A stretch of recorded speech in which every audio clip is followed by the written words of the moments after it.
Well, I'm Andrew Greif from the Oregonian, alongside Tyson Alger of the Oregonian, and we just watched number 2 Oregon beat Wyoming 48-14 for the final non-conference victory of Oregon's 2014 college football season. And there's a lot to take in from this game, some good, some bad. The good, I think, is we all would agree, is Marcus Mariota's 4 touchdowns, 2 by air, 2 by land, all of them pretty spectacular, including a 19-yarder where he flipped over Keenan Lowe and a defender from about 4 yards out.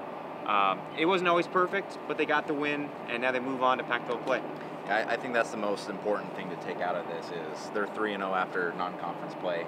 They'll go in and face Washington State next week, but there was definitely some things that you saw today that you kind of went ugh a little bit. And it was, just Wyoming coming down, scoring first.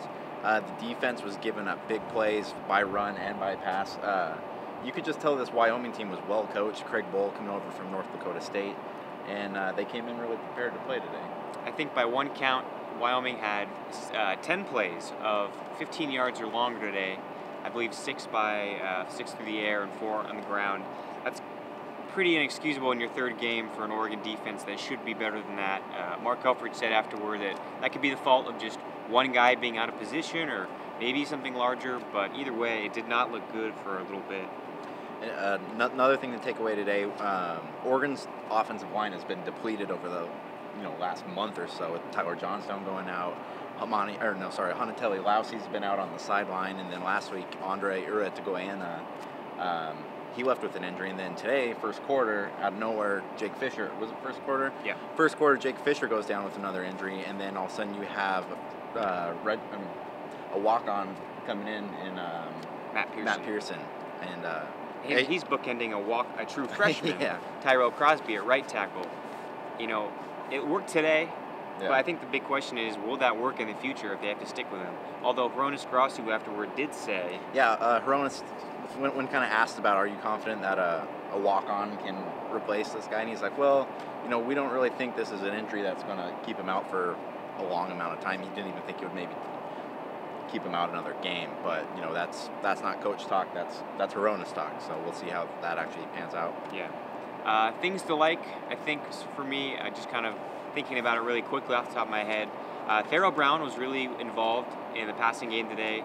He had some terrific blocks against Michigan State. Today he kind of showed the other side of things with his kind of receiving ability.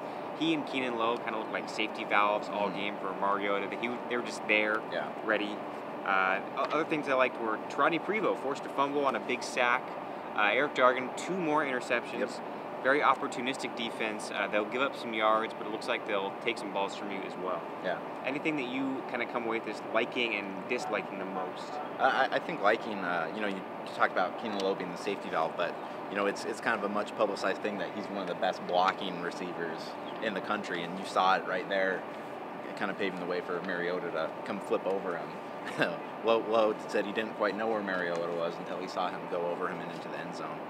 You saw Devin Allen get involved again today with another touchdown pass, but I think they just the biggest thing is they got to figure out how to shore up that defense because that wasn't, I don't think, how they planned on having things go there in the first quarter. Yeah, they started 5 of 6 on third down. They converted like a 3rd and 20 at one point, and then their first touchdown pass was a 3rd and 8, right over Chris Cisse. Chris Cisse played in place of Troy Hill, who sounds like he was held up because he was banged up a little bit from last week's victory. Hopefully Oregon, for their sake, kind of gets into the Pac-12 play healthy again. Mm-hmm. They've got some things to fix. At times, they didn't look like the number 2 team in the country. Helfrich said they kind of shook off a hangover. Yeah. But I think this is still, they're 3-0, and as Helfrich said, they're right where they want to be going into Pullman. For us at the Autzen Stadium complex, Andrew Greif, Tyson Alger, we'll see you in the Palouse.